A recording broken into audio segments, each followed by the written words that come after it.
There are 4 elements that I have to receive information regarding.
The information you're about to see, much of which has gone unreported until now, will shake the very foundation of the government's cover story about what happened in the Morrow Building in Oklahoma City on the morning of April the 19th, 1995.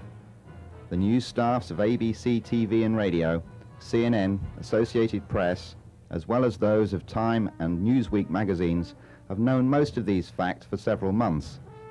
They have chosen to ignore everything that does not seem to further incriminate the FBI's designated guilty parties. For the next 90 minutes, settle back in your easy chair and place yourself in the jury box. You will be seeing evidence that the juries in the real-life trials of Timothy McVeigh and Terry Nichols may never be allowed to see. Some time ago, a number of calls came into our network here at White Springs that indicated something was very wrong in the Oklahoma bombing matter. Families of the victims spoke out. They said things were not as the national media was portraying supposed facts.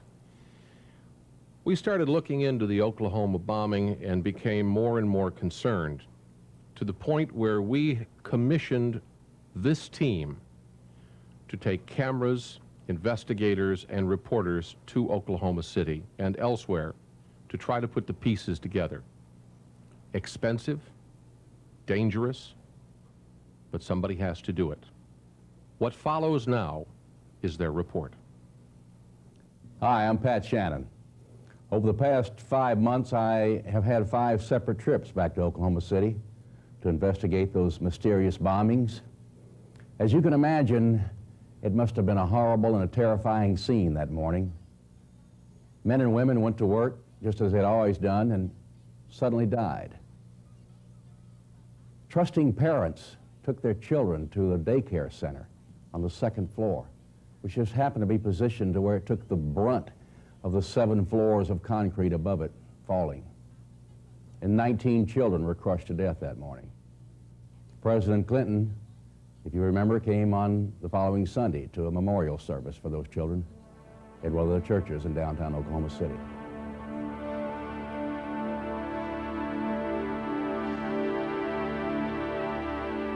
In our private investigative circles, we refer to the bombings, plural, because while indeed there may have been an explosion in a Ryder rental truck outside on the street that morning, there also were multiple explosions inside the building.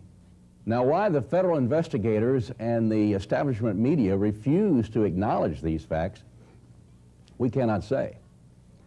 Why the BATF refused to answer any questions? For 35 days, they were challenged on no one being in their offices that morning.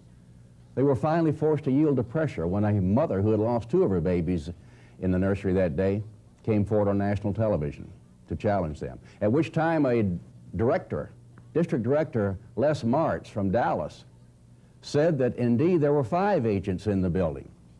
In fact, one of them, their local director, Alex McCauley, was riding on an elevator at the 8th floor with the DEA agent, And at the moment of the explosion, they fell to the 3rd floor. But Les Martz lied. Our later investigation proved this. Did Timothy McVeigh and Terry Nichols really pull off the greatest mass murder in American history? Would a 26-year-old Timothy McVeigh, with just a few years in the military, have the experience and the knowledge to be able to do this? And if so, would he be stupid enough to drive up the highway at 85 miles an hour with no tags on his car? And if he were stopped by the highway patrolman, Charlie Hanger, as he was, would he hesitate to kill one more after murdering 169 people? Why would the President of the United States and his Attorney General make accusations of people and groups around the country, accusations that they knew not to be true? Why did the governor of Oklahoma, Governor Frank Keating, attempt to thwart a member of his own party, Representative Charles Key, who simply wanted and asked for an independent investigation outside of the auspices of the FBI?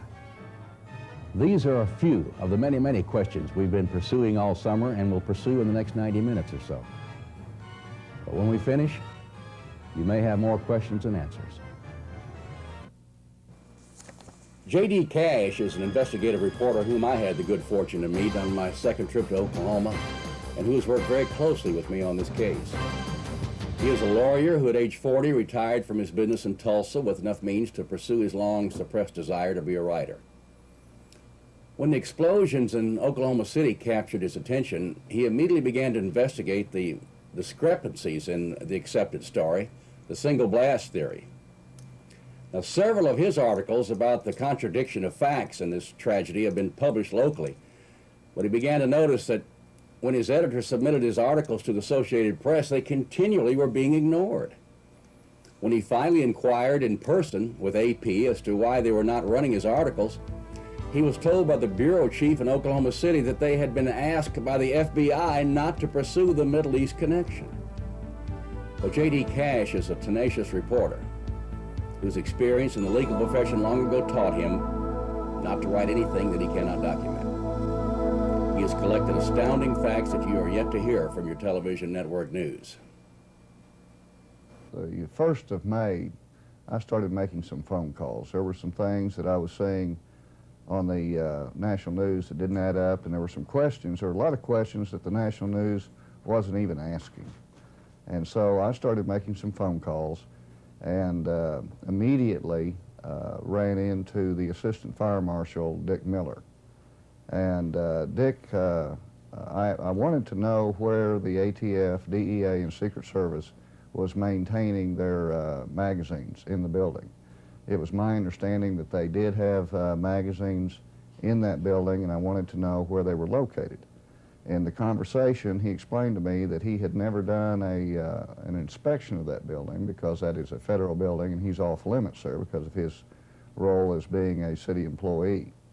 But he did say that he had located, or the bomb squad had discovered at around 10:30 a.m. on the day of the bombing, a 2-foot by 2-foot by 2-foot box marked high explosives.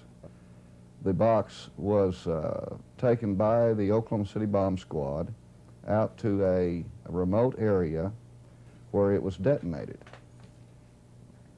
His exact words were, "Mr. Cash, when they detonated that, it was definitely high explosives. No question about it." We have a number of witnesses that actually helped the BATF remove high explosives that were still undetonated from the Murrah building after a period of about 2 weeks. And I have since been able to interview a number of civilians who have told me in interviews on tape, on the record, that indeed they did help the ATF remove explosives and weapons such as a tow missile, such as hand grenades, cases of munitions marked explosives. These were removed from the remains of the ATF magazine, which was located on the southeast corner of the Murrah building. And interestingly, this room sits atop the coned-in area, what I call the coned-in area, which is the area where most of the victims were found. This is the pit area. But this room sat right up on top of it and was ruptured. J.D., how many people have you actually spoken with who heard multiple explosions that morning? I have talked to so many people who have heard multiple explosions that I have really lost count. We call them the Two Blast Club. Actually, it's no longer a point of dispute, especially when you're interviewing someone who has a military background. Those are the people who have, especially combat veterans who have been under fire. They're very attuned to explosives. I even talked to a demolition expert who was sitting in a cafeteria in Edmond, some 30 miles from the blast site. And it is his custom, when he hears a blast, to use his feet to count the subsequent blast, to check for it. And he says there was no question there were 2 blasts that day. And I asked him, I said, well, why do you use your feet? And he said, well, you can't really always trust your hearing.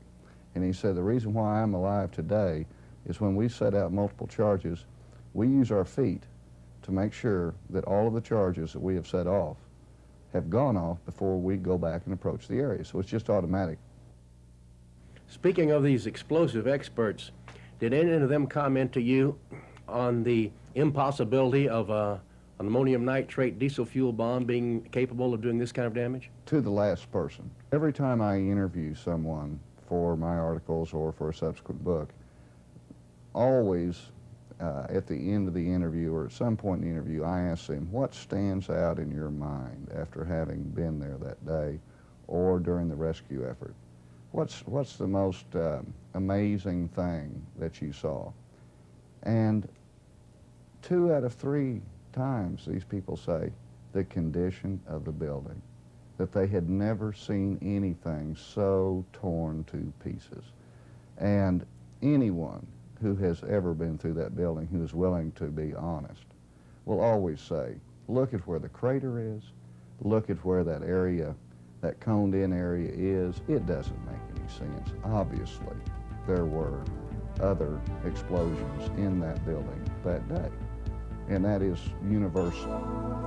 Michael Hinton was born in Atlanta, but spent much of his early life in England. He works as a lobbyist at the Oklahoma Capitol building.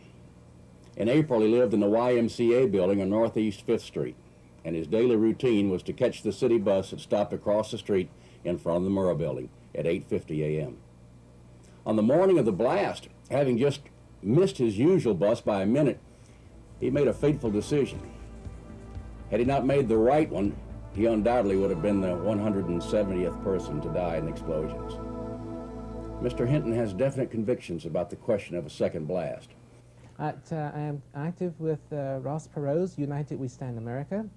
I was a federal law enforcement officer for nearly 22 years. That included the military service. And I'm here actively in the Oklahoma City area where I'm continuing my duty and service to my country. April 19th, I just came out of the YMCA, run across the street on the Northwest 5th Street in Robinson area, about, I'd say 50 feet diagonal direction to the federal building. And I'm standing there on the corner that morning waiting for a Metro Transit bus, and I discovered, it was at 10 minutes till 9 at the time I was standing there, and I discovered I'd missed 2 buses. So at 8:55 or about 8:56 that morning of April 19th, 95, I run down to Northwest 5th and Broadway. Another bus was coming through the intersection, and I caught him just in time. This bus was running late. But I got on and went on to the transfer terminal where I was to catch another bus bound for the state capitol. Well, after I gotten off of the bus to transfer onto the bus that's headed for the state capitol, it hadn't even been hardly 2 minutes before I heard this very violent rumble under the bus. And it occurred 2 times where the bus rocked on its side twice. And I'd say this occurred about 6 to 7 seconds apart. At that time, none of us knew what was going on, and I commented to the bus driver, I said, "My, what was that all about?" And we thought maybe another bus coming in had crashed into us or lost its brakes or something. So, you know, we were all just sitting there in, you know, a state of shock, like, you know, we'd never felt nothing like that. But the bus, you know, something to raise a bus, you know, that much, equipment that heavy. And it was an interesting thing that the news reporters kept emphasizing on all of the local telechannels is that the Murrah building just had received a bomb threat 1 week prior to the actual bomb explosion that morning of April the 19th. You had witnessed this, had you not? Yes, I had witnessed. Now, what is interesting is that on a Wednesday, it's been about April 12th, 1 week exact, before the bombing actually occurred. It was in the afternoon, I would say 1 o'clock to 2 o'clock in the afternoon. There was a gathering of, I'd say, it was 350 to 400 people standing around the federal building. I'm looking out me window at this, and I'm saying, like, well, what could be going on at the federal building? I said, well, maybe they had a fire drill, maybe there was some type of ceremony going on, but the more I looked and watched this, I watched these people about 30 minutes, and, you know, it didn't appear anything that was formal, you know, like I said, going on. People were standing there, engaged in conversations and what have you. So I started to go across the street and inquire, and I said, well, maybe it's just a fire alarm went off or something, so I paid no more attention to it. But on the morning of the bomb explosion, and they're emphasizing that the Murrah building had received a threat, the thought came to me then, well, what I had observed out my window 1 week prior, that may have what was going on then. Was there any doubt in your mind or anyone's mind that there were two incidents here, 5 or 6 seconds apart? Well, I can't speak for the other passengers. I can only speak for me. What I personally heard and know for myself, that there were two distinct explosions that I heard, and the bus responded twice by rocking on its side like it did. In fact, in that second explosion, I thought, well, for a while there, the bus is going to turn over. Mr. Hinton has a friend who works in the downtown library just a block behind the Murrah building. It, too, received severe enough damage to close it for several weeks. The two later had a conversation about the matter, and Michael asked him. I asked him, I says, where were you on the morning of the bomb explosion? He says, Michael, I was right here in the library. I says, how many explosions did you hear? He said, I heard what appeared to be two distinct explosions and possibly a third. Despite the best efforts of the authorities, the two-blast theory rolls on. More witnesses come forward. Jim Ferguson is a heating and air conditioning engineer and a foreman in charge of many of the downtown federal buildings in Oklahoma City, and of course at one time the Murrah building. His office is downstairs in the United States Courthouse, and he was on the scene doing rescue in less than 1 minute after the explosion. And his version of what happened destroys almost every major point of the government story. When I asked Jim if he had heard two explosions, he answered as if I had naively asked him if he still believed in Santa Claus and the Easter Bunny. Why, heck yeah, I heard two explosions, he told me. Everybody in town heard two explosions. His wife, sitting at the table, then told us that she and her mother-in-law, Jim's mother, were at the farmer's market about 1.5 miles southwest of the Murrah building that morning. They heard the first explosion, turned to see what was going on, saw a cloud rising from the Murrah building, and about 5 or 6 seconds later, she described it, saw a second mushroom cloud rise from the building following a second explosion. ABC Television's Good Morning America wanted to talk to the maintenance crew at the federal buildings. Jim Ferguson, of course, was part of that. And all went well until he began to tell about bullets zooming by his ear a half an hour or so after the explosion when he was doing a rescue on the 3rd floor. Cameras began to roll again as excited reporters jumped forward with their pads and pencils to hear this man's story. He said, I was in Vietnam. I know what bullets going by your ear sound like. And they said, what are you talking about? And he explained that the cache of ammunition from the 9th floor, where the building had ruptured, had dumped into the automobiles down on the ground, and the fires there were setting off ammunition, and bullets were zinging by Jim's head. It's made a great story, a human interest story, a blockbuster of a story. But when it got to New York, someone chose to cut the segment, and it was never aired. I asked Jim if he had trouble breathing once he was inside the Murrah building. He said yes, he was there in less than a minute. In fact, the dust was still rising. I said, what about gas? What about fire? And he was very emphatic and said there was absolutely no gas, no flames in the Murrah building. We spoke with the Fergusons at their home on the night of Wednesday, June 14th, 1995. The next afternoon, June 15th, I reported this story over the People's Radio Network nationwide. A few days later, Jim had a visit from 2 FBI agents.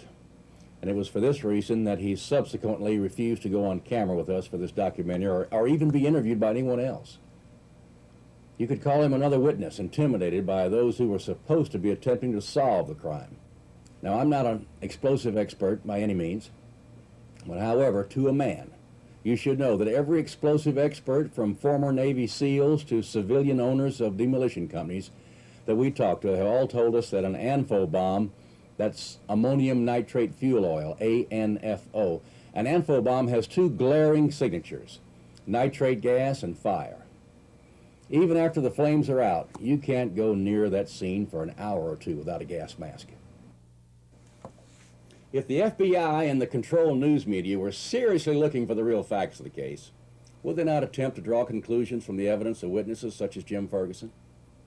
His testimony not only strengthens the likelihood of there having been multiple bombs on the scene, but all but eliminates the possibility of this damage having been caused by an ANFO explosion. The evidence shows that if there even was an ANFO bomb outside, it was only large enough to cause a diversionary effect, strong enough to destroy not much more than whatever vehicle carried it and maybe some windows, but thereby igniting the numerous car fires in immediate proximity and allowing its nitrate gas to dissipate quickly into the open air.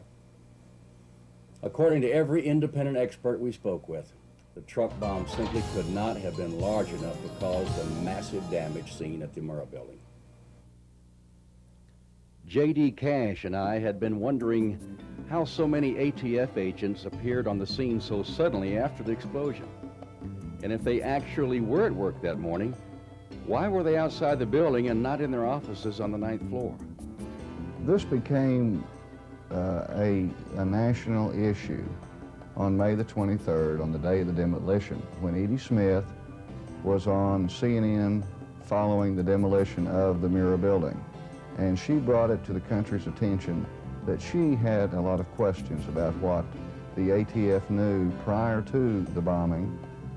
You know, we want to know, you know, a government agency on the 9th floor who's supposedly the target of the bombing, you know, where none of their employees were in the office that day. I mean, did they have a warning or didn't they? We can't get them to answer. Early on, Pat, I assumed that the reason that the BATF was not at their office that day was because possibly just a superstitious thing. It's April the 19th. Their supervisor said, hey guys, you know, maybe tomorrow isn't a good day to be at work. And they just went out and played golf or whatever. And about 2 weeks into this, I started receiving information from witnesses and from concerned citizens asking me to look into this a little bit closer. And as I began to locate individuals that had information about the ATF's whereabouts that day, it became startlingly clear that they were outside of their office that day, but incredibly close to the building. I asked J.D. just exactly what particulars he had uncovered with the witnesses who had been willing to talk. We have one witness that we've taken down and put in a broadcast theater and put him on tape, on camera, his face blacked out, changed his voice in order to protect him.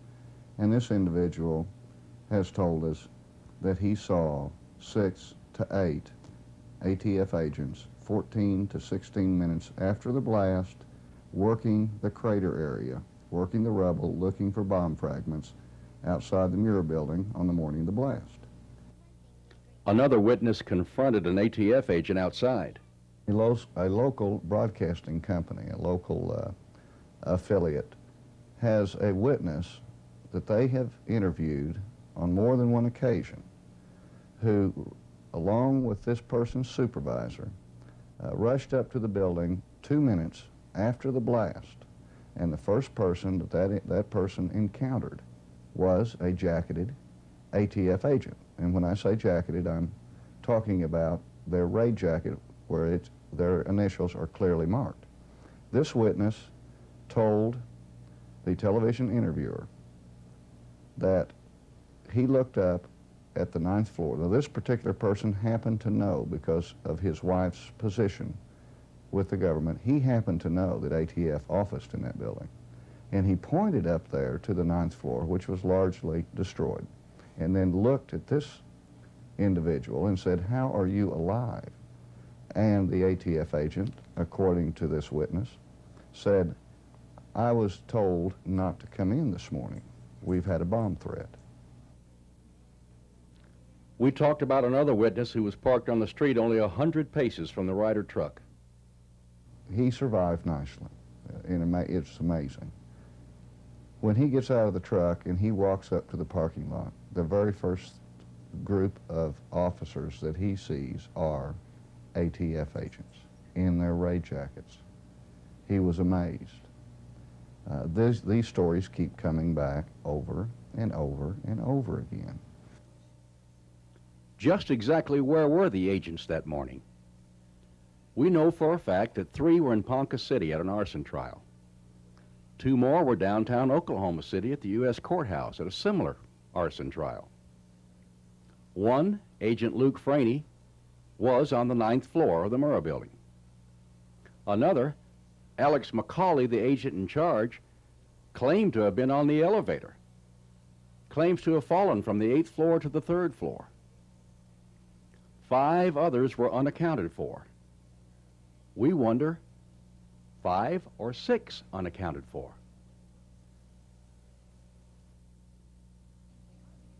Les Martz put out a memo to all the ATF and IRS offices across the country saying that Edie Smith's accusations were groundless. That not only were ATF personnel victims, but they were heroes doing rescue. That Alex McCauley went on a 5-story free fall in the elevator. But the inspectors at the elevator company said, no way. None of these elevators had any of the switches thrown which would be thrown if there had even been an increase in speed of 10%. That's one of the safety features of those elevators in the Murrah building. And I asked him, I said, well, what about a free fall? I asked this of 3 or 4 or 5 of these gentlemen. And each one has sort of laughs and says, elevators, the modern elevator doesn't free fall. It has a, unless you cut the cables. They have the way that they have a counterbalancing mechanism, which if the power goes off, the elevator would be more likely to rise than it would to do anything else. So the idea of an elevator free falling is ludicrous. There were no severed cables in the Murrah. And there were no severed cables. The bottom line is, this story, which has been put out in news releases by the ATF, is not correct. It is not accurate, and they should have done a better job than this if they were trying to account for where Agent McCauley was. At the close of our interview, I requested that J.D. Cash give us his summation of what we will call our theory number 1. With 3,500 pounds of pressure or more, C4 will be detonated. There's 2 ways to detonate it. You can either use percussion caps, which is what it's designed for, or 3,500 pounds of pressure. That will set it off. If it went off in that way and took out, the only thing it had to do was take out that one pier. Pier number 3 is what we call it. And when that goes, there goes 8 floors, and there's your pit area, and there are most of your casualties that day. But for sure and for certain, the pit area and that southeast area, that coned-in area of the building, the damage was done by a separate blast. It has no relationship whatsoever to the crater, which is more towards the west, and certainly if the fertilizer bomb could do the damage to the southeast area, it would have done it all the way across to the western area. This is a remote area from the fertilizer bomb, if it was indeed a fertilizer bomb. Representative Charles Key is a 41-year-old businessman and not a lawyer, he's quick to point out, now in his 5th term as a member of the state legislature. Many of the victims' families live in his district, in the western portion of Oklahoma City. Mr. Key sensed there may be an ongoing federal cover-up in this case and attempted to initiate a legislative investigation conducted by a House committee, his efforts were swiftly foiled. We asked for the Speaker of the House to appoint a special House committee, not a joint Senate-House committee, not one created by the governor or anyone else, but a House committee, because the nice thing about members of the House, they have 2-year terms, they're closely aligned with their constituency because of that, smaller constituency, so typically the House feels a little bit closer to the people and moves a little bit quicker on things. And that's why I asked for a House committee investigation. We asked the Speaker of the House to have an interim committee special investigation. We do that all the time, like probably most legislative bodies do. We have interim committee studies. So this wouldn't be anything that would be out of the ordinary except the topic involved. And we were flatly turned down. Much like the governor said, the Speaker said that we should have more faith in the investigative bodies and that any information we had should be turned over to them. And as many people well know, most of the information that we were having problems with and still have problems with today have already been turned over to them. They're already aware of that information. The problem is they've been giving an official explanation for some of these elements in what happened on the 19th that don't add up with reality and fact, according to many experts. Do you feel like there's some kind of cover-up going from the federal side of the fence? I'm convinced that there are some, at the very minimum, there are some in the government that are covering up certain information. Now, whether there's a big conspiracy, an overall cover-up of some big conspiracy, we don't know. But we all have a right to know, especially the people in this city and this state and the victims and their families that were affected by this. So this was your whole idea in having an independent investigation. Do you think there's any chance of this happening at a later date? It's possible. Frankly, I don't have that much faith in our legislative leadership to make that decision, to turn around a decision that they've already made, unfortunately. What did Governor Keating have to say about the idea? Unfortunately, Governor Keating was very critical when he didn't have to be. He and I, being of the same party, I thought that he would maybe adhere to Ronald Reagan's 11th commandment and not be critical of a fellow Republican. But he was somewhat critical of me and my request for the investigation when he didn't have to be. And he's been critical of just about everyone that has brought any questions up about what happened on the 19th and whether there was foreknowledge and a number of other issues. We asked Representative Key if there could have been a Middle Eastern connection. We know that in the first few days after the bombing that there were Middle Eastern or Iraqi individuals that were believed to be involved and that were seen leaving the scene of the crime and that were pursued by the authorities. And one of those individuals was called John Doe number 2, and they even put a $2 million price tag on his head. Looked for him for a long time, and then a couple of months later, they decide that there was no John Doe number 2 at all. And we know that there is definitely a Middle Eastern connection in this crime.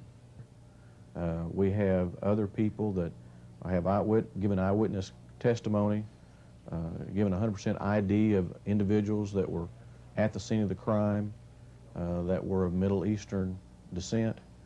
So we know that there were people involved other than McVeigh that were of Middle Eastern connections. Have you any idea why the FBI would suddenly begin to ignore these people? It has been reported that there are people in Oklahoma City that are former Iraqi soldiers that fought in Saddam Hussein's army in Desert Storm, and that at least one of these individuals may be connected to the bombing in some way. I don't know if that's true yet. We need to know if that's true. We need that to be pursued fully. And if it is, I can see where some individuals may not want that to be made public because of how the public may react to giving asylum to Iraqi soldiers that we fought against in a very recent war. And that might be connected to a tragedy like this. That's pure speculation. But we have that information from good sources, and maybe that's part of the reason why this has been swept under the rug, apparently. Indeed, it may have been swept under the rug thus far, but there are private citizens who refuse to let it remain there. Now, what caused those explosions, we don't know exactly. But the people have a right to know what those explosions and who was responsible for that damage. Glenn Wilburn is a CPA, and he was in his office 18 blocks north of the explosion site that morning. He was on the scene by 9:20 and remembers the inordinate amount of jacketed BATF agents who were already there. As grandfather of the 2 Smith boys who died in the nursery, it bothers him that none of the agents had their children there that day. He questions the government story and is very aware of a campaign of disinformation being dispensed by the news media. We talked about this, his concern about the ever-present rumors about the Middle Easterners and the terrified witnesses who are still refusing to come forward with what they know. We were speaking of the infamous John Doe number 2. Interesting how he doesn't exist, but yet we have eyewitnesses that saw him. And the FBI has been aware of this since day 2. We have 4, maybe 5 witnesses that have ID'd these 2 being together here in Oklahoma City. It was at the corner of Main Street and Robinson immediately after the explosion. You have a brown pickup that has 2 men in it, one of them positively identified as being a Mideastern type man. And this pickup has since been followed. We followed the trail of this pickup, and the FBI have picked this pickup up from a local apartment house complex, and this pickup was subsequently spray painted yellow and dumped in this area of this apartment complex. And it's our understanding the FBI had this pickup, and they in fact have said that this pickup was involved in the bombing. And it appears to us from witnesses that this pickup was driven and dumped in this parking lot by a Mideastern looking man. We have to wonder what is going on here. Why does the FBI not want to admit or to even be investigating the possibility of Mideast connection? And that opens up a whole bag of worms, because it appears to me if there's a Mideast connection, it requires a response from Washington, an international response. Now we're into the political spectrum of it. And is it just possible that Washington does not want there to be a Mideast connection? And once again, we have the FBI being an image upholder of Washington. Early in our investigation, witnesses mentioned having been intimidated. I asked if this had been Glenn's experience. I was told that a private investigator in Dallas, Texas, had been told by someone on the inside, and presumably that means someone inside the ATF, that he better not even touch this case. He'd been asked by some people in Oklahoma City to do a little work on this case and ask some questions regarding ATF. And I was told that the person that he talked to said, don't touch it, don't even think about it, and the people in Oklahoma City that are asking questions are going to be in big, big trouble. During the massive manhunt for John Doe number 2, as amazing as it sounds, we got a call from the FBI wanting to inquire about my 14-year-old son, how old he was and where he went to school at, because someone had told them that he looked like John Doe number 2. Oh, my goodness. Now, he's 14 years old, and of course I was livid, and I don't know if it's just intentional harassment or if it's simple incompetency on their part, but they did have the audacity to call here. Well, we're still grieving over the loss of Chase and Colton and want to know about my 14-year-old son. The day after Edie's story seemed to expose the ATF's absence, the family was paid a visit by IRS, ATF, and the United States Attorney. But Glenn had a question for them. In the short time they were here, I said, you know, now that we know the significance of April the 19th, we know that to the militia it is a very important day. There are significant things that have happened before on April 19th, and there was a significant thing happening that day on April the 19th in Arkansas. April 19th had a lot of symbolism, and I asked them, I said, you know, as professional law enforcement officers, and it's your job to just try to stay up with these things and know of times when there's danger. I said, did it not occur to you there could be danger that day? that it just might be a bad day somewhere. And of course, both the ATF agents said absolutely not. But very interesting, after the meeting and 2 hours later at noon, I'm watching television on CNN, and of all things, I see Mr. Beerball from CNN interviewing John McGaugh, the head of ATF out of Washington, D.C.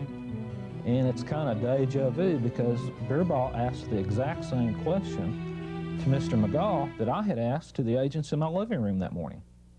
I was very concerned about that. We did some things here in headquarters and in all of our field offices throughout the country to try to be more observant, but it was primarily, we didn't anticipate something like this. We were thinking about, demonstrations and things like that.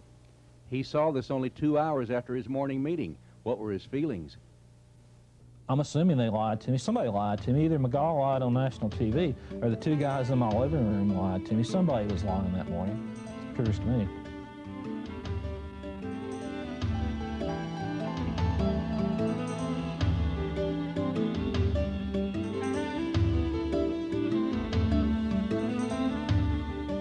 So were there 2 blasts or even more? Remembering Jim Ferguson's reply to that question and so many others who agree with him, we have to believe that it is true.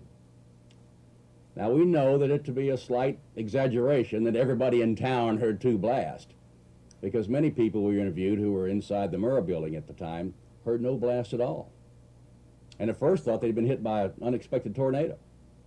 But many more on the outside, such as Michael Hinton on the city bus, heard and felt 2 definite and separate explosions. Here we have an opportunity for you, the viewer, to be an on-the-scene ear witness.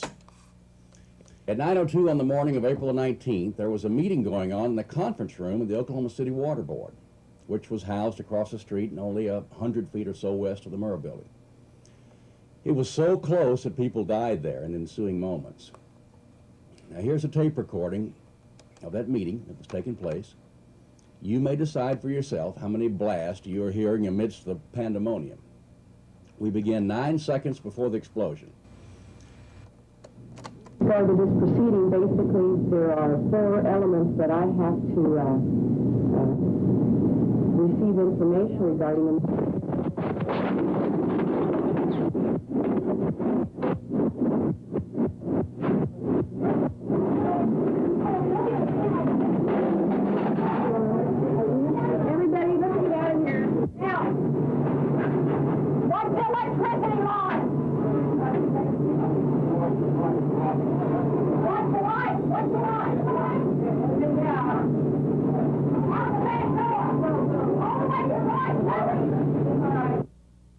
We postulate that the pop, which can be heard 4.2 seconds prior to the explosion, is a detonator which failed to function. Explosives normally have a backup detonator. We propose that this is what triggered this blast. Experts have stated that the ANFO blast should have lasted 5 seconds. The recorder had an auto gain control which was activated by the intensity of the sound of the blast. The top of the sound was cut out for almost 10 seconds. Only overlapping explosions could have caused the auto gain control to remain engaged for this length of time. There was at least one other tape recorder operating in the vicinity that morning. An attorney was drafting a letter to his dictating machine at the time. Now, although the lawyer's office was farther away from the scene than the water board building, and the fidelity of the recording is not as good, the same details are obvious. A pop precedes explosion by precisely 4.2 seconds on this one, too. This data, of course, is insufficient to reach any firm conclusion. However, it would seem apparent that an event which preceded the truck bombing by 4.2 seconds was recorded at 2 separate locations in Oklahoma City. This, coupled with the information recorded by the seismograph machines in Norman, should have been cause for further investigation. Dr. Charles Mankin is the man in charge of the Oklahoma Geological Center at Norman, which is 16 miles south from downtown Oklahoma City. His credentials are impeccable. His knowledge of the celebrated seismogram from 9:02 a.m. on April 19th may be surpassed only by that of his colleagues, Drs. Ken Luza and Ray Brown, who also just happened to concur with Dr. Mankin. In layman's language, something happened in that event to cause two separate bleeps of some 5 seconds each to appear on the seismograph. So having that kind of information was puzzling as to why you'd have two separate events that gave virtually identical signals. Dr. Mankin explained that he and his colleagues believed this to be caused by subsurface structures creating a delay in the signal's travel time, thereby reflecting a mirrored event. However, he was quick to point out, so while that explains the rationale for the two different signals, we're still left with the issue of how do you explain the duration of each of those signals. the seismic evidence combined with the audio recordings points to a dual explosion larger than possible with a single ANFO bomb. This precludes the theory of McVeigh and Nichols acting alone, unless it can be proven that one or the other was inside the building that morning.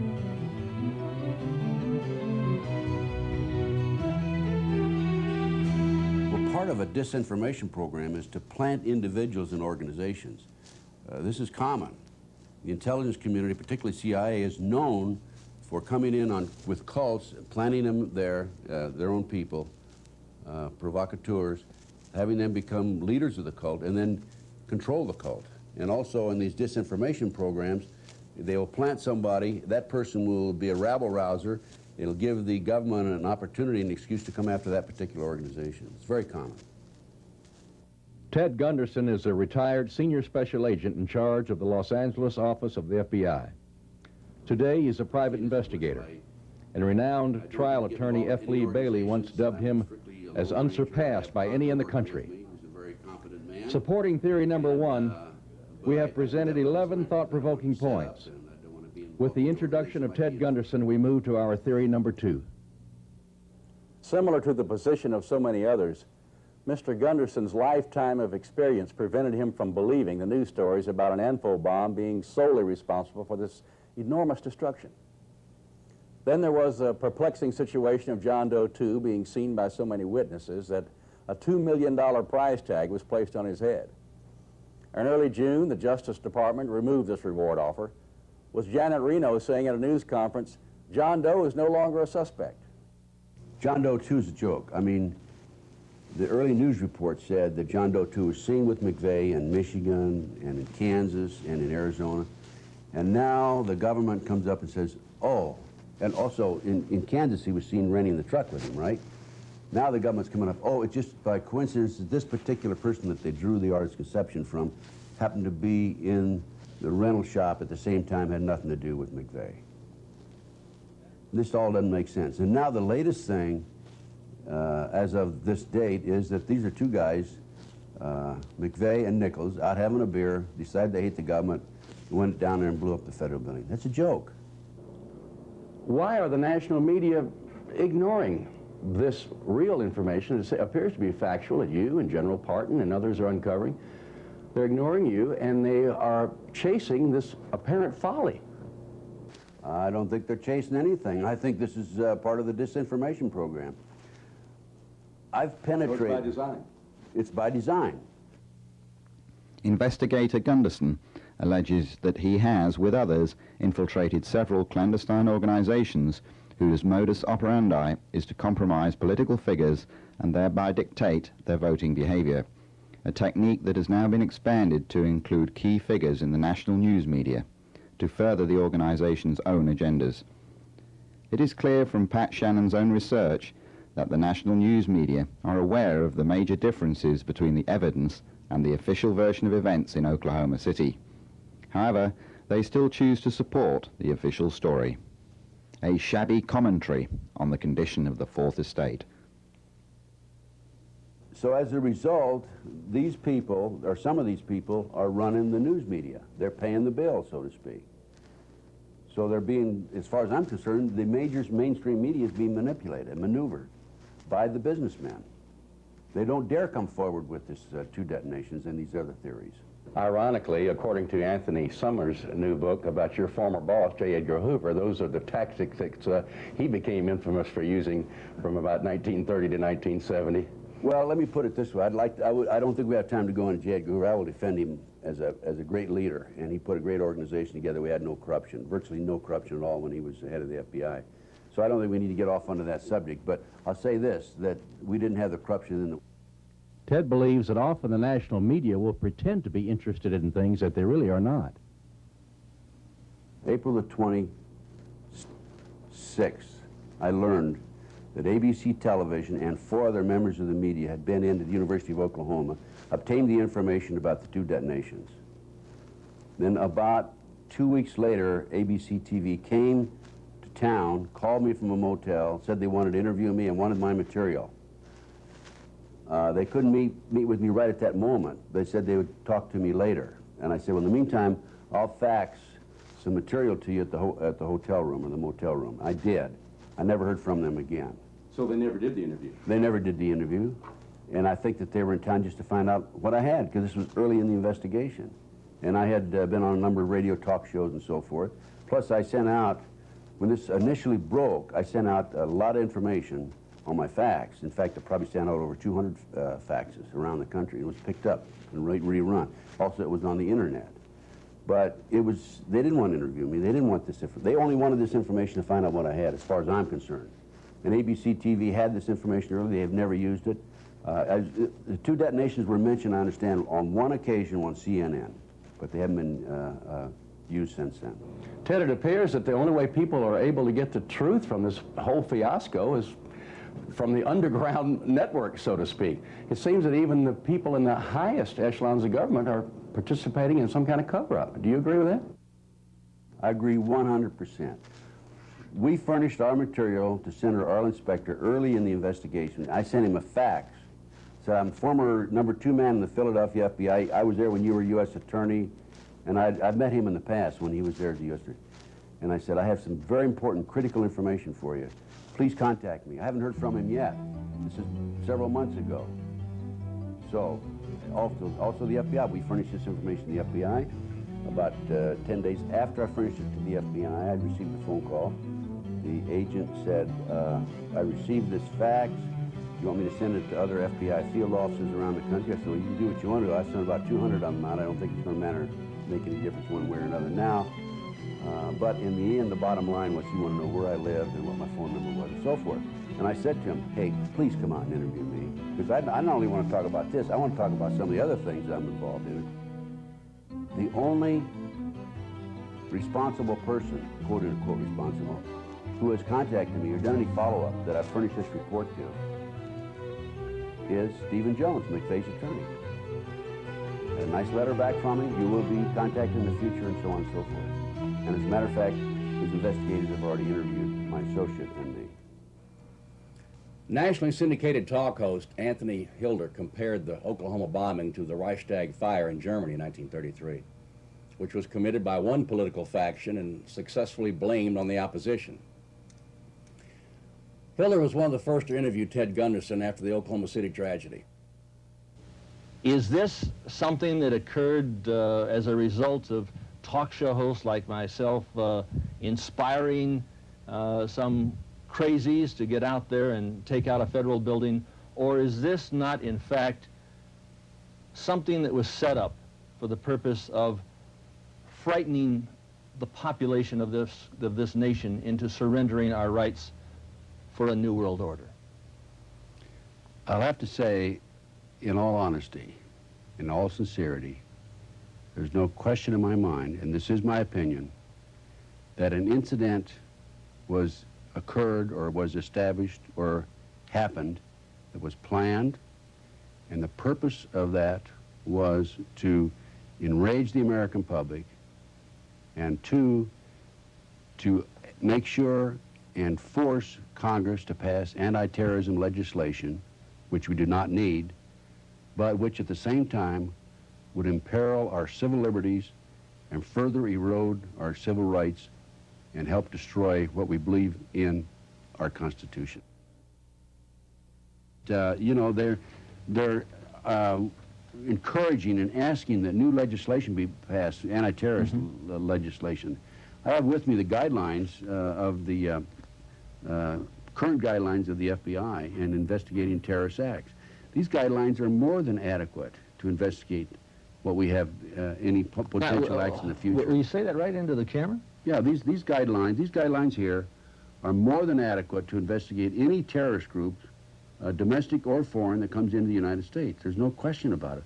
I've reviewed them. I haven't had an opportunity to review these in 15 years. I reviewed them just the other day. They just would work perfectly. There's no problem with it. There's no reason for any new legislation.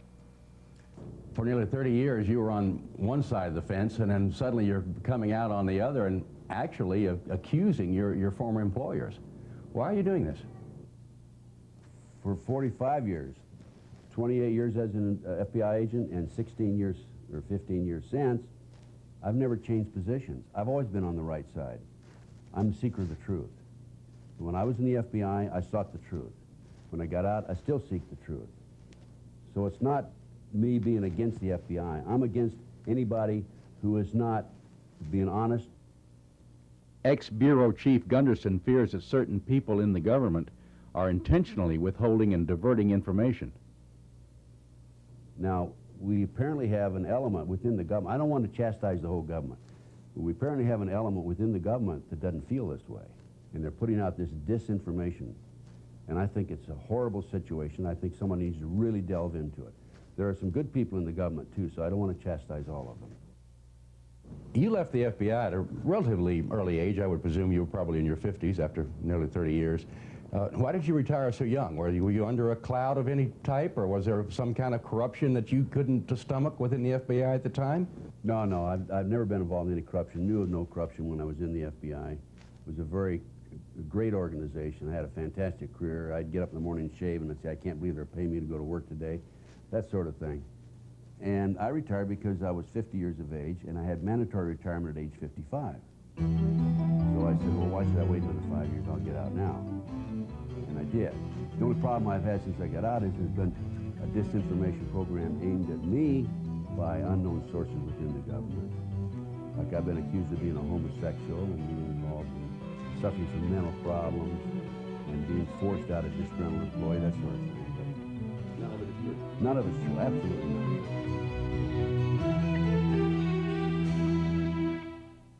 Mike Riconosciuto is probably one of the 12 most brilliant men on earth. This man is known to us only as Ray, and he agreed to go on our cameras only on the condition that his face be shadowed. He was recruited into the CIA by a 20-year veteran operative to work with one Michael Riconosciuto. They were to build portable electronics labs to intercept communications. These were highly technical and sophisticated command posts known as C3I, which stood for Communication, Command, Control, and Intelligence. We're being fed the information secretly, and we know what's going on.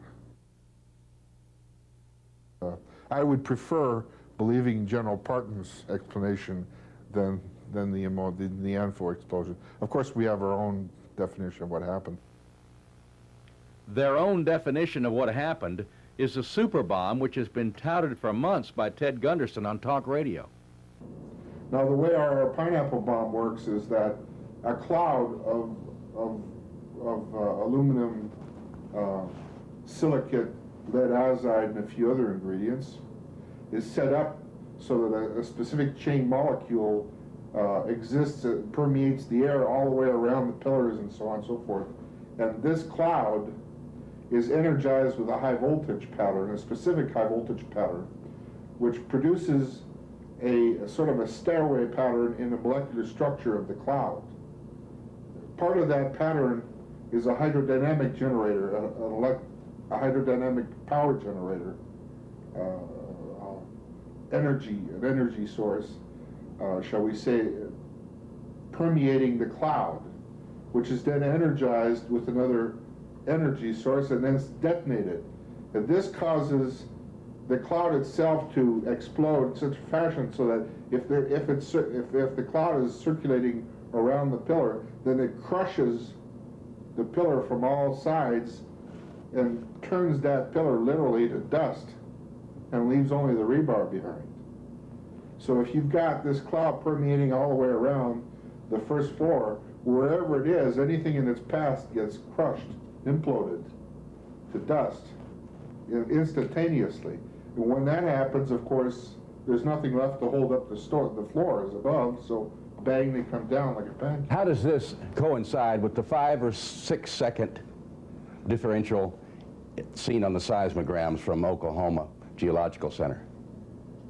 Well, the delay in the two detonations is very critical. In fact, it's one of the most critical aspects of the bomb that gives it away. And so I'm not going to comment how accurate the seismographic delay is. I'm going to say that it's within the accuracy range that it should be to fit our bomb signature.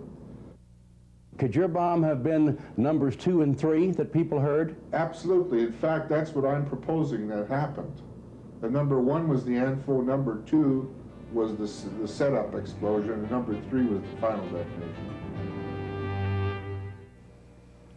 Michael Riconosciuto. He's currently serving a 30-year sentence in the South Carolina Federal Penitentiary. He and Ted Gunderson have been acquainted for more than 15 years. They worked together on cases that resulted in 5 murder convictions. Michael Riconosciuto is one of the developers of the barometric bomb. However, he claims that in 1991 he was framed on drug charges by factions in the government in order to get rid of him. His documentation of being drug clean and company tests for years prior to his arrest tends to substantiate this. Investigator Gunderson and I traveled to a federal penitentiary in South Carolina. We wanted to talk with Michael Riconosciuto about his drug conviction and also about this super bomb, which the government denies exists. Looking at General Parton's photographs, they very dramatically show the elements of the structural steel rebar protruding in the bomb debris. And this is a type of damage that is not possible with an ammonium nitrate fuel oil or ANFO type bomb. An ANFO bomb has a lot of gas pressure and very little brisance or shattering power. And at the range that that bomb was detonated, to do that type of structural damage this far into the structure, here you can see on the columns here the pieces of rebar completely exposed. Ordinarily it would take a contact type explosive to do that kind of damage. We ask about telltale signs. The signature is one of blast damage or shattering power, which is characteristic of a very high order explosive. The detonation velocity of our bomb is in excess of 20,000 meters per second. There's no known chemical explosive that has that much brisance. It is a type of explosive detonation device which is developed out of the nuclear weapons program. And this is not your garden variety detonator circuit that you would find in, say, the DuPont Blaster's Handbook, which is the Bible of the commercial explosives industry. Even in ordinary conventional military explosives, you would not find a detonator of this sophistication. The only place you find this sophistication is in nuclear weapons triggers. Are you then saying this was a nuclear weapon? No, this is detonated by the type of device which is used to initiate a nuclear weapon, which is non-nuclear in and of itself. Riconosciuto believes that there are no conventional explosives in existence capable of doing the kind of damage evident at the scene. Ted, this building was rated better than seismic zone 1. And any engineer familiar with the basic Roerich equations on structural stress would be able to tell you that this damage pattern is very unusual. And for a conventional explosive to do this kind of damage, where there's a marked demarcation from Class A to Class C damage, in other words, total destruction, to moderate damage, it's just a technical impossibility. It would take a blast wave of extreme brisance or shattering power to do that kind of damage. It's obvious from the public reports that there were two separate blasts, and it's also obvious publicly that enhanced explosives are of a two-stage or long induction type explosion. There are, however, certain details which are classified, and this type of knowledge is highly specialized, and your average person on the street, or even your average explosives engineer, would not be aware of this type of technology. When was this bomb developed? This bomb was developed in the late 70s through our company, Pyrotronics Corporation, which was the parent company of Hercules Research. And then we went into a joint venture with the Wackenhut Corporation.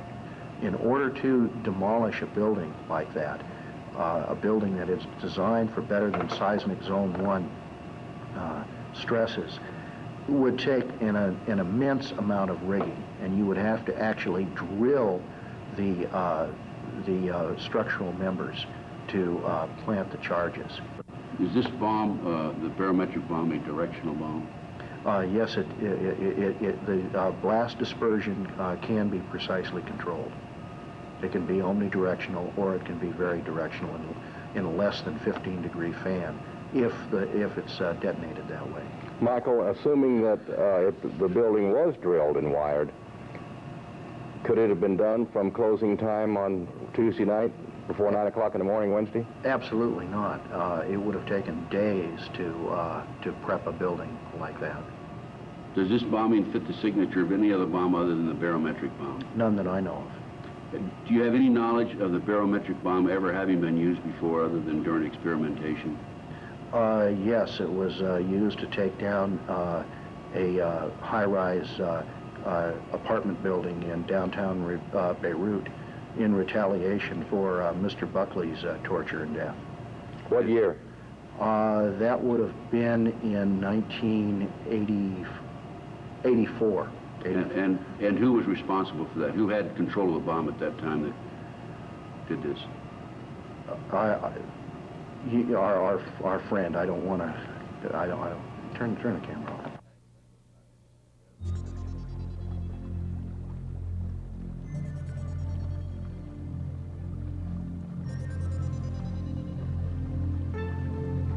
In 1989, Michael Ricana-Suto's laboratory was burglarized and the top-secret barometric bomb prototype was taken. He believes the drugs were planted at this time, which led to his conviction and 30-year sentence in 1991. This has become known as the Aberdeen burglary. Mike, what would tie the Aberdeen burglary into the Oklahoma City bombing? Shortly after the bombing in Oklahoma, I talked to a Treasury Department agent, and he told me that microtagants from the devices that were stolen in the Aberdeen burglary showed up in the bomb debris. He said the lab at the forensic testing lab the Treasury Department has in San Francisco found it. Is there any way that more than one of your bombs, we'll call it, could have been used at the Murrah building? It wouldn't have taken more than one. So you're saying one could have done the damage that we see, two would have done much more than we see? Absolutely. One would have. I'm surprised that so little damage was done. The microtagants are required by law in commercial explosives in the United States, and they're like a serial number, and they will survive a blast. And that way, the forensic bomb investigators can recover bomb blast debris and identify the source of the explosive if it was a commercially made explosive in the United States. The components that we were using in our research program were required to have microtagants in them in case anything ever happened to them where they got into the wrong hands. Your contacts in ATF, have they told you that this is the bomb that could be traced back to Aberdeen, Washington? They told me that the microtagants from the detonators that were reported stolen in the police report that we filed, that Raymond and Carl Worth had filed with the Aberdeen Police Department, are the ones that showed up there specifically. In the Oklahoma City bombing? Yes.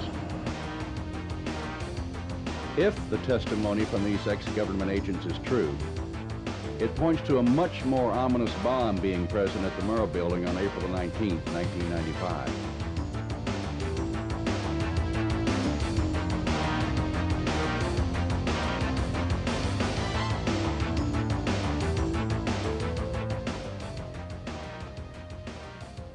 Theory number 2, then, is a super bomb, no larger than a pineapple, apparently maintained by the CIA, planted either in the truck or inside the building, and detonated from a remote location by a person or persons unknown. Brigadier General Ben Parton of Alexandria, Virginia. He holds a Distinguished Service Medal. He's twice received the Legion of Merit. He was a distinguished graduate of the Air War College. He holds 2 master's degrees and is a candidate for a PhD. His expertise over most of his 31-year career in the United States Air Force was demolition, and he headed up the Explosives Research Laboratory for the Air Force. He knows how buildings fall and what the identifying signs are as evidence of detonation after they have fallen. He could tell immediately, from nothing more than pictures in magazines, that the American people were not being told the truth about the Oklahoma City tragedy.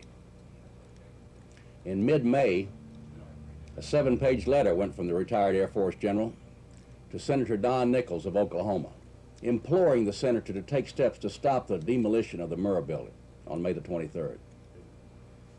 To allow this building to be demolished would be tantamount to the commission of another crime.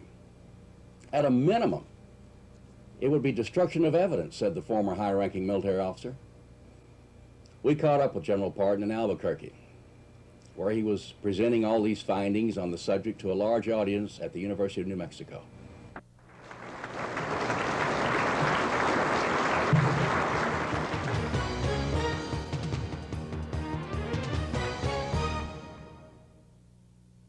My forte and interest has been in the weapons business for many, many years. And when I saw the circulated, published information about the bombing in Oklahoma, I just knew there was something phony about it. Number one, the pictures were grossly asymmetrical, and you just don't get that with bomb damage. The level of damage for the size munition they were talking about was incompatible with the damage to the building. And I gathered all the information that I could, all the pictures that I could, all the stuff that was published, and I sat down and got the floor plan for the building and as much information as I could on the building structure, and I came to the conclusion that there had to have been demolition charges in the building. There's no way you could have, no way what happened down there could have happened without demolition charges in the building. And I knew that those demolition charges had to be on 3 specific columns.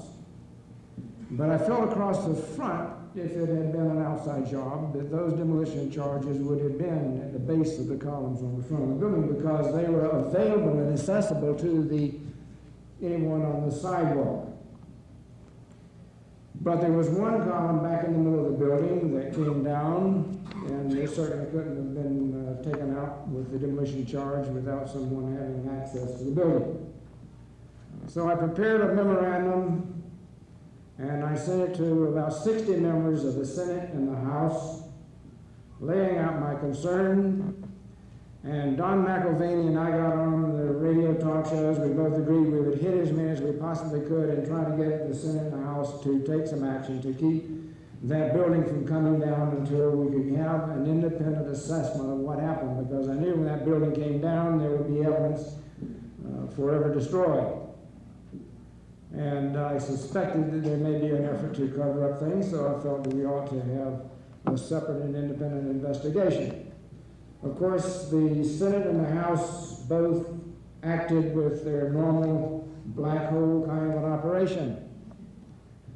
I never did hear from Senator Nichols from Oklahoma. I got a letter back from Senator Warner espousing his wholehearted support for a number of the conditions in the so-called anti-terrorism bill. And Congressman Frank Wolf sent back a letter, and I knew him well. And he said, "Dear Ben, thank you for your info copy." It was addressed to him. He said, what you're discussing is above my level of expertise. I have sent it to the FBI for the information of assessment and evaluation. I then knew that he didn't understand what the letter was all about.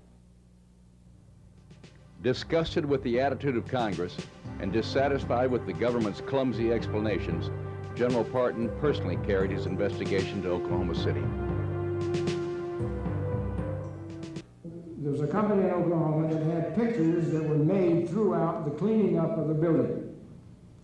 They hauled over 315 ton truckloads of material away from that building, hauled it out to a landfill, smashed it down with equipment as much as they could, covered it up with dirt, put it behind a chain link fence with guards on the gate.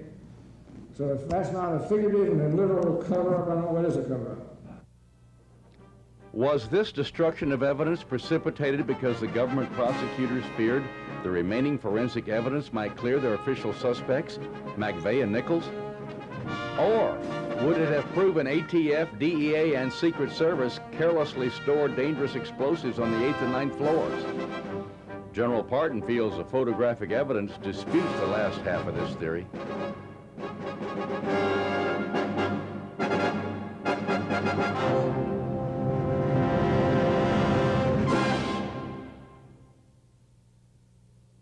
And here is the stub of column B3. And the top of that column is at the 3rd floor level. And if you examine that column closely, you can see that the rebar is still sticking out the top, and it has all the appearance of a demolition charge, the kind of damage you would get from a demolition charge at the top of that column, where it had a juncture with floor number 3. General, would you explain to us the particulars, what your message is? What are you trying to get across? Well, I'm trying to show with this layout of the building structure the pattern of damage that was done to the building from whatever was doing damage. And what I found that you had demolition charges in the building plus the truck bomb outside. Now this is the pressure pattern that you would get from the truck bomb located at this position. And that's about the size of the explosive charge of 4,800 pounds of ammonium nitrate with enough fuel on it. And even though you had about 500,000 pounds out here per square inch, by the time that pressure wave got to the first point of contact with the building was right here, you're down to about 375 pounds per square inch. Now the columns with the X's you've marked are on the 3rd floor.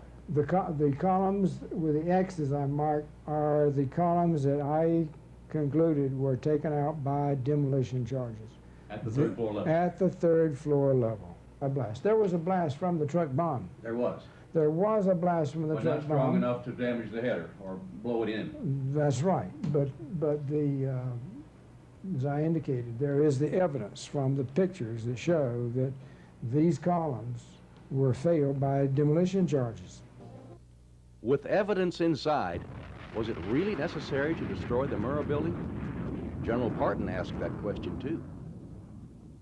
And I talked to the architect, as I indicated before, and the architect told me, and this is the one who was there supervising and advising on shoring up the building. He said the building that was standing was sound.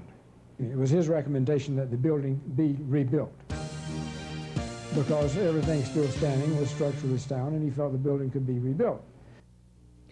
Pat Shannon asked General Parton if this could have been a staged event in order to accelerate the passage of anti-terrorism legislation currently before Congress, which, if passed, would undermine American civil rights. These are his conclusions. They were federalizing crime in this country when the Constitution clearly leaves it in the local level, in the state level. They were giving the FBI and the BATF and any law enforcement agency in this country powers over the American people that the American people had never seen before. It's the same kind of power over the people that the Gestapo in Germany was exercising and the KGB in Russia were exercising. And I just didn't want to see that imposed on the people in this country. Now we come to our 3rd and final theory. 3 columns on the front row and 1 in the 2nd row were taken out with 4 strategically placed charges.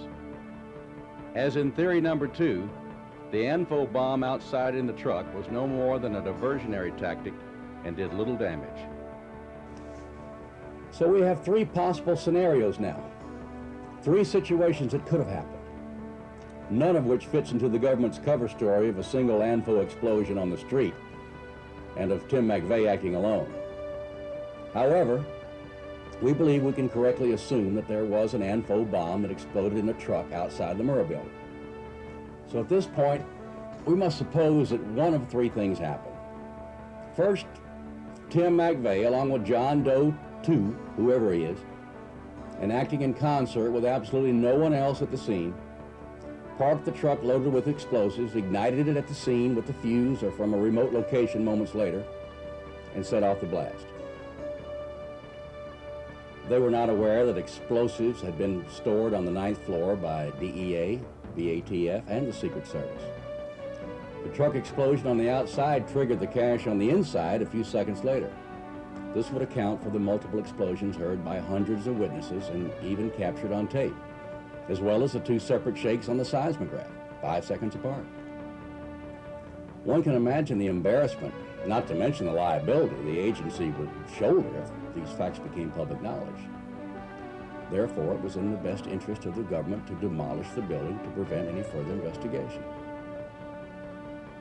But we know also from the unanimity of opinion of the multitude of experts that this alone could not have sheared the columns and cut this kind of pattern through the structure.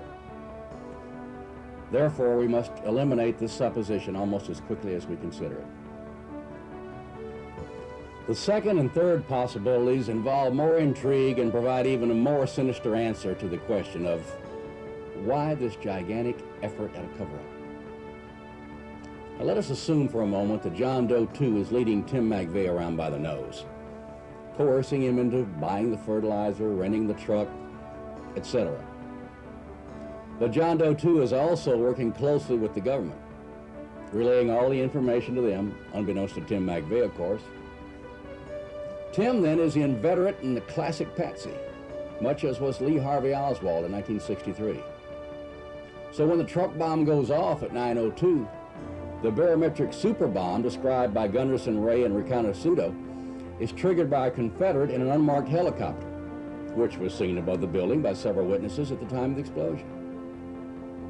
On the surface, this theory seems to have merit, but it simply does not and cannot fit, again, the pattern of destruction. In an attempt to show that perhaps both Gunderson and General Parton were correct, that several super bombs were strategically placed, as Parton was suggesting, we asked Michael Reconnaissance if this could be. He vetoed the idea immediately. His barometric bomb was just far too powerful. Any more than one of these bombs would have left far more devastation than we already see. In our third case scenario, we have the conditions presented by General Parton, and the facts seem to make his the strongest case of all. Remember, he's a bona fide demolition expert from the United States Air Force, and of the precise ilk the government would have brought forward a long time ago if his testimony had been favorable to them. Of course, it's not. His scenario could have included Tim McVeigh only on the fringes at best, and certainly not the mastermind. You see, both General Parton and the BATF are very aware that if Parton is correct, and he is certain that he is, it would have to involve duplicity at the highest levels of government. Those columns could not have been drilled and wired, and those charges so strategically placed without a team on the inside. Some say that this would have taken several days and not feasible because the activity would have been witnessed by too many people. But General Parton says the columns did not have to be drilled and wired, not even wrapped, he says. He says a bucket full of C4 or C5, maybe a cubic foot in size and weighing about 60 pounds, placed next to the columns he's identified would have had the sufficient power to shear those columns, turn the concrete to powder, and leave only the rebar as evidenced. This operation could have been performed in 10 minutes, said General Parton. And we found that to be interesting. The building foreman told us that there was no security in the Murrah building after 11 o'clock at night, when the cleanup crew left. Only a night watchman who patrolled the area around the U.S. courthouse. Now, with proper timing in Watergate fashion, it would have been a simple matter for those with keys and knowledge of the alarm system to enter, place the charges, and then be gone from the area before the watchman returned on his routine rounds. If the truth is ever known, we agree with General Parton that of the three, this supposition will prove to be the closest to that truth. There were other innocent victims of this tragedy.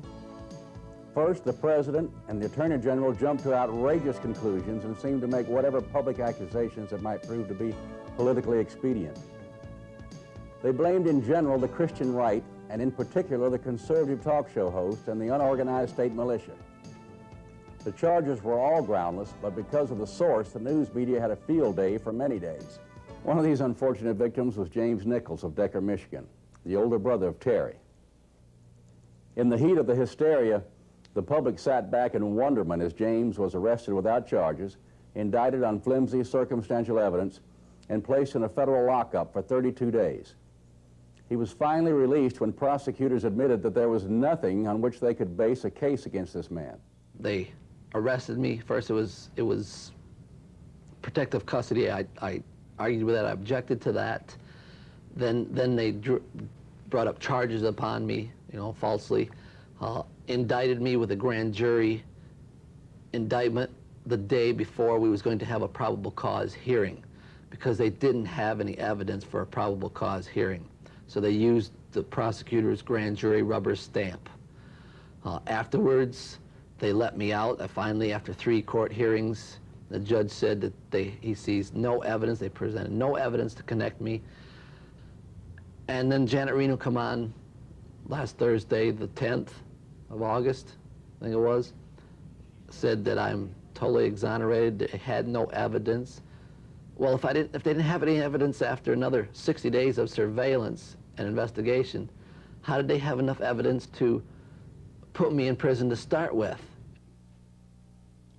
Another tawdry example of the victimization of survivors is the Edie Smith and Kathy Wilburn story. So then all the letters that you received from the Red Cross, none had any money in it? No, they didn't. And they were opened no matter how it was addressed, and this became a concern to me because there was such a massive volume of mail. And I was wondering, why were they opening our mail? So I called them. I picked up the phone and called them. The first person I talked to said, "Dad, we don't open the mail." I said, "Well, ma'am, I wouldn't make up this story or lie to you." I said, "Our mail is certainly being opened." And they referred me to Dee Jackson, the head lady of Red Cross, as I understand it, here in Oklahoma City, and she said, "We don't open the mail." And I said, "Well, our mail is being opened. Can you, and she said she'd check into it. When I talked back with her, we were told that she would put a stop to them opening the mail, but the mail was being opened because they were protecting us from hate mail. Red Cross was afraid that since Edie had had 2 children murdered, that people were going to send hate mail to her. Did that ever occur? No. Who would write hate mail to someone that had their children murdered? We never got one unkind letter. The people that took the time to write to us were people that were wanting to console us and extend their sympathies. There was never any hate mail. It has been said many times that those that do not know the past are condemned to repeat it. But how will we ever understand this incident in the recent American past if we are confined to the headline version, which seems to be designed for public consumption in the interests of protecting a few very powerful people? And while we cannot yet be sure of what did happen that dreadful morning, these months of research for this documentary have made us absolutely certain of at least 2 issues. Firstly, a single ANFO explosion in a truck outside the building was not solely responsible for the enormous destruction and unprecedented loss of life. Secondly, as General Parton wrote to Congress, the effort required to mastermind and execute this intricate operation does indeed pale in comparison with the effort taken to cover it up. We must agree with Chuck Harder's opening statement. There is something very wrong with the Oklahoma story. Mr. Johnson? Yeah, the First, it's a question about blowing up a building. Are there any circumstances under which an individual is justified to blow up any building? After you've evacuated it and you wanted to cover up the evidence,